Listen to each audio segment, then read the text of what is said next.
Alright, I know there was somebody there that was just asking a question about a small MIG welder for a truck. I have this little machine here.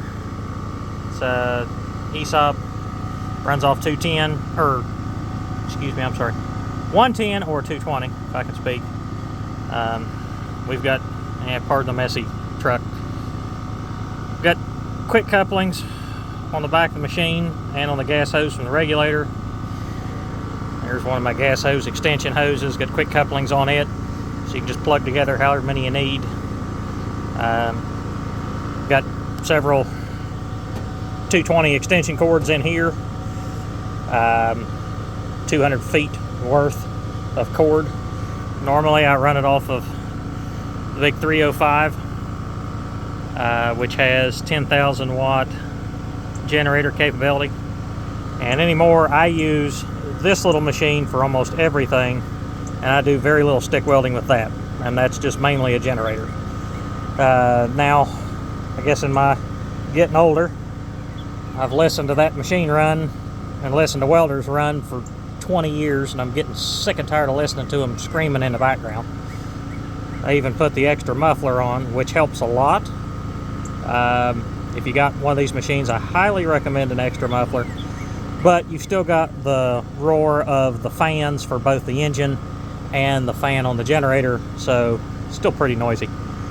So I've been thinking about, I'm just using that as a generator anyway, why not get like one of those bigger inverter generators, the real quiet ones, to be able to run this machine off of. So, tried a little experiment. This is our little camper generator. It's a little 4,500 watt, and currently it's hooked up to propane because that's what we use on the RV. It's just hooked up to propane. But anyway, it's just hooked into the RV plug, 30 amp 110, and just got a jumper cord up to a standard, welder style plug, and welds pretty nice. Clean, smooth. Now it struggles a little bit when you first strike an arc with the generator revving up, but once it revs up, it welds like a jewel. I did flip my helmet up while I was finishing the tip of the bead here just to see the percentage load meter, and we were on 3 out of 5 bars continuous, and it was bouncing between 3 and 4, but it was this little machine running fine, which does tell me that this will work.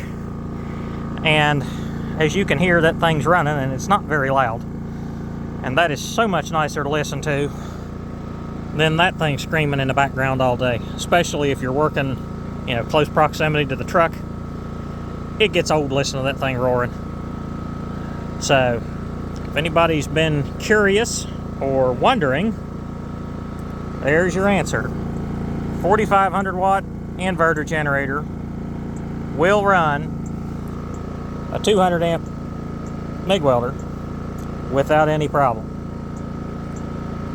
Now again, like I said, this one's hooked up to propane. If I'd put gasoline in it, it would probably run it a little bit better still yet, because propane doesn't have as much power output as the gasoline does. But I didn't want to put gasoline in it and it not work, and then I've got gasoline sitting in a carburetor for the camper generator. But anyway, it works, so I don't know if that'll help answer anybody's questions, but there you go.